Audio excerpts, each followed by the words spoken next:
અમારી channel all recipe and Gujarati રસોઈ શોમાં તમારું સ્વાગત છે। આજે આપણે બનાવીશું બટેકા પૌવા। તો ચાલો જોઈ લઈએ બટેકા પૌવા બનાવવા માટેની સામગ્રી।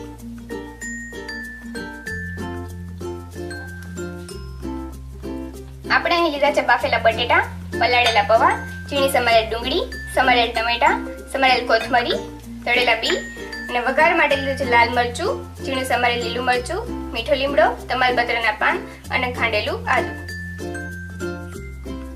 ત્યારબાદ આપણા રેગ્યુલર મસાલા જેમ કે લાલ મરચું પાવડર, હળદર, ગરમ મસાલો, ધાણા જીરું પાવડર, નિમક, હિંગ અને જીરું।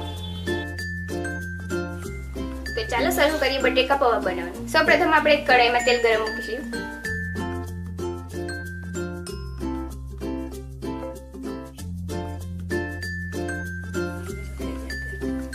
હવે આપણું તેલ ગરમ થઈ ગયું છે। હવે તેમાં એડ કરીએ જીરું,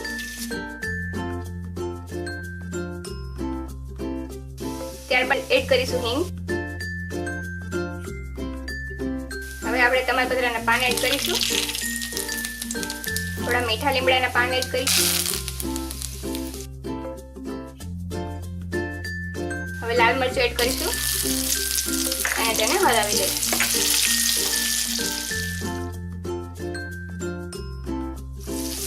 ત્યારબાદ તમારે લીલું મરચું પણ એડ કરશું, ખાંડેલું આદુ એડ કરશું અને બરાબર મિક્સ કરી દઈશું।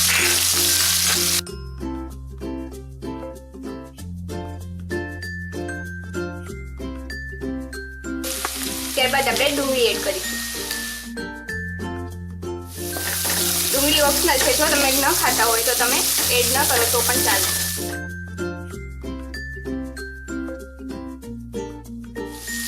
હવે જ્યાં સુધી ડુંગળી બ્રાઉન ન થઈ જાય ત્યાં સુધી આપણે તેને ધીમા તાપે ચડવા દઈશું।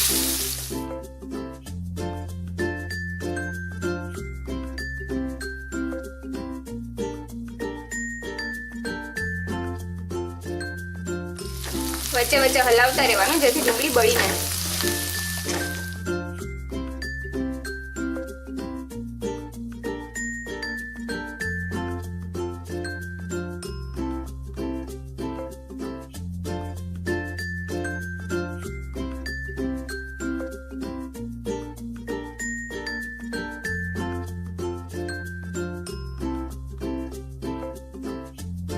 હવે આપણી ડુંગળી બ્રાઉન થવા લાગી છે અને તેલ છૂટું પડી ગયું છે। હવે આપણે તેમાં સમારેલા ટમેટા એડ કરીશું, તેને બરાબર મિક્સ કરી લઈએ।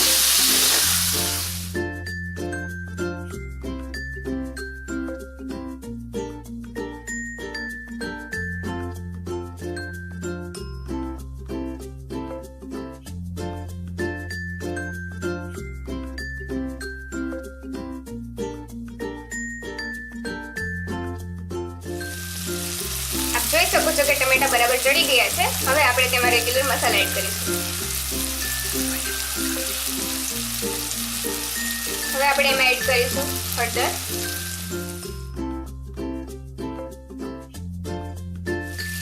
ત્યારબાદ લાલ મરચું પાવડર, ધાણા જીરું એડ કરીશું, સ્વાદ અનુસાર નિમક નાખીશું।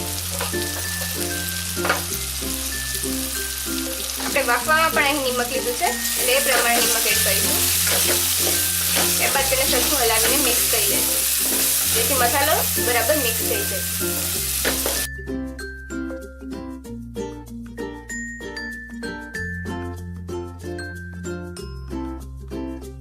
હવે આપણો મસાલો ચડી ગયો છે, બરાબર મિક્સ થઈ ગયો છે। હવે તેમાં આપણે બાફેલા બટેટા એડ કરીશું।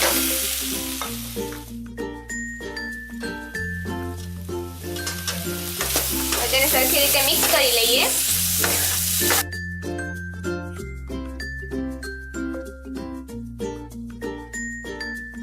ત્યારબાદ આપણે પલાળેલા પૌવા એડ કરીશું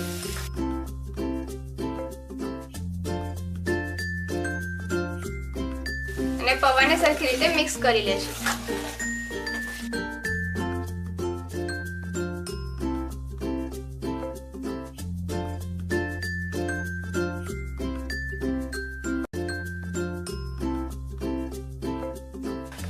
ત્યારબાદ આપણે તળેલા બી એડ કરી દઈશું, થોડી કોથમરી એડ કરશું, થોડો ગરમ મસાલો એડ કરશું.